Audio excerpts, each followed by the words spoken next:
Have you ever met someone who explodes over the smallest things? A forgotten text, a minor inconvenience, a simple disagreement, and suddenly they're furious, yelling, slamming doors, saying things they can't take back. Meanwhile, others face the same situations and stay calm. So what's the difference? Why do some people struggle with anger while others don't? Is it just a bad temper, a personality flaw, or is there something deeper happening beneath the surface? Let's go deeper, because anger issues aren't about being a bad person. They're about psychology, about unprocessed pain, learned behaviors, and a nervous system that's been shaped by experiences most people never see. See, anger is often misunderstood. Society treats it like a character defect, something you should just control. But that's not how it works.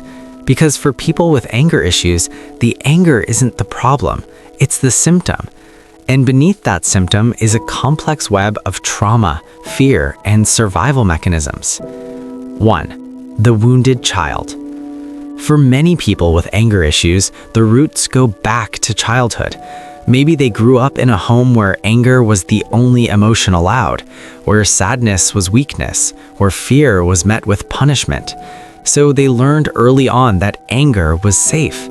Anger got attention. Anger felt like power when everything else felt helpless. Psychologists call this emotional conditioning. It's when your nervous system learns that one emotion is acceptable while others are dangerous. So even as adults, when they feel hurt, scared, or vulnerable, their brain automatically converts it to anger because anger feels safer than admitting pain. It's not that they want to be angry, it's that anger is the only emotional language they were taught to speak. 2. The hypervigilant nervous system. Then there's another layer. People with anger issues often have a nervous system that's stuck in overdrive.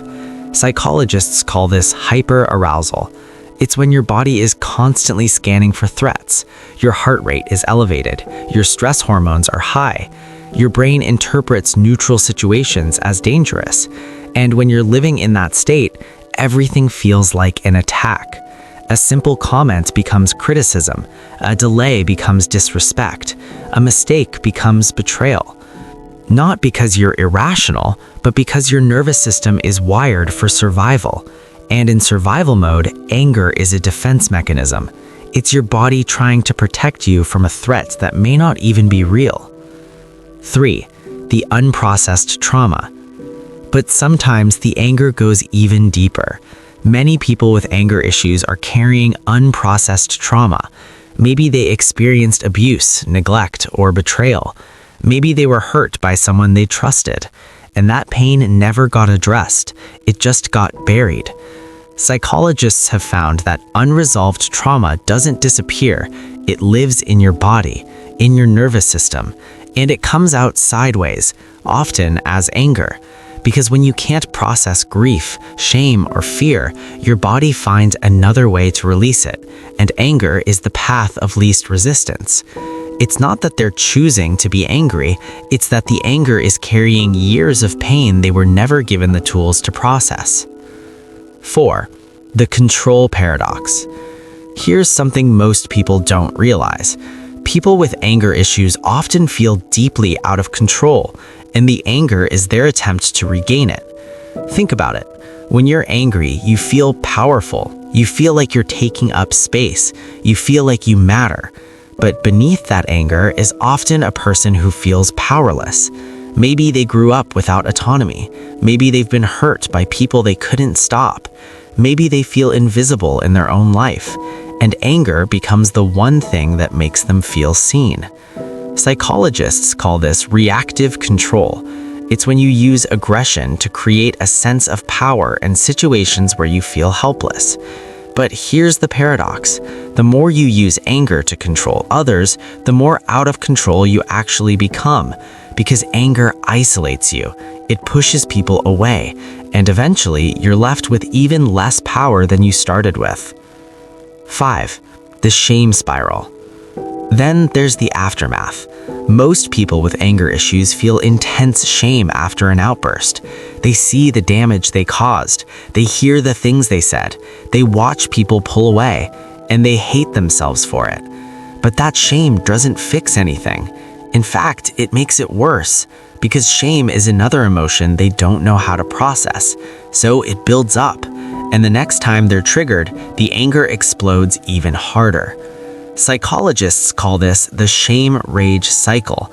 It's when shame fuels anger, and anger fuels more shame. And without intervention, it just keeps spinning. 6. The communication deficit. Here's another truth.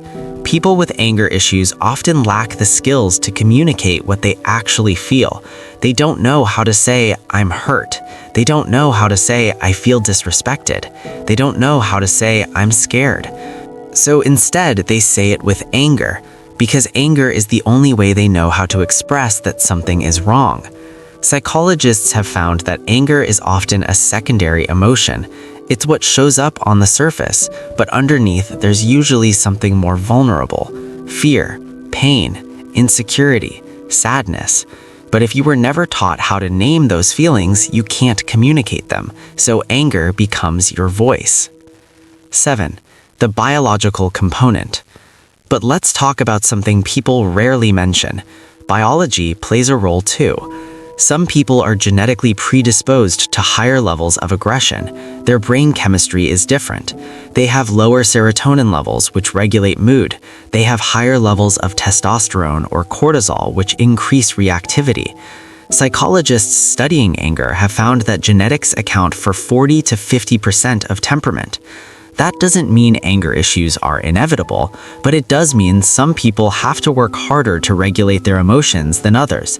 It's not just willpower, it's neurobiology, and understanding that can remove some of the shame, because it's not about being a bad person.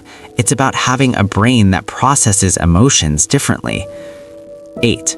The learned behavior. Then there's the environmental factor. Many people with anger issues learned it. They grew up watching a parent or caregiver use anger to get their way, and consciously or not, they internalized that pattern. Psychologists call this social learning theory. It's when you adopt behaviors you witnessed growing up, even if you hated them. You swore you'd never be like that, but then one day you hear your parents' voice coming out of your mouth. You see their anger in your reactions, and it's terrifying, because you're repeating the very thing you wanted to escape. But here's the truth. Learned behaviors can be unlearned. It takes work, awareness, and often professional help, but it's possible. 9. The cry for help. Here's something that often gets missed. Anger is sometimes a desperate attempt to be heard. People with anger issues aren't just being difficult, they're often drowning. And the anger is their way of saying something is wrong and I don't know how to fix it. They're not trying to hurt people, they're trying to survive. But because anger is so destructive, people focus on the behavior instead of the pain underneath. And that makes the person with anger issues feel even more misunderstood, which fuels more anger. It's a tragic cycle, because the very thing they're using to communicate their pain is the very thing that prevents anyone from hearing it. 10. The path forward. So where does this leave us? People with anger issues aren't broken, they're hurt. They're carrying pain that was never processed. They're operating with a nervous system that's been shaped by trauma, genetics, and environment. And they're doing the best they can with the tools they were given. But here's the hope. Anger issues can be healed.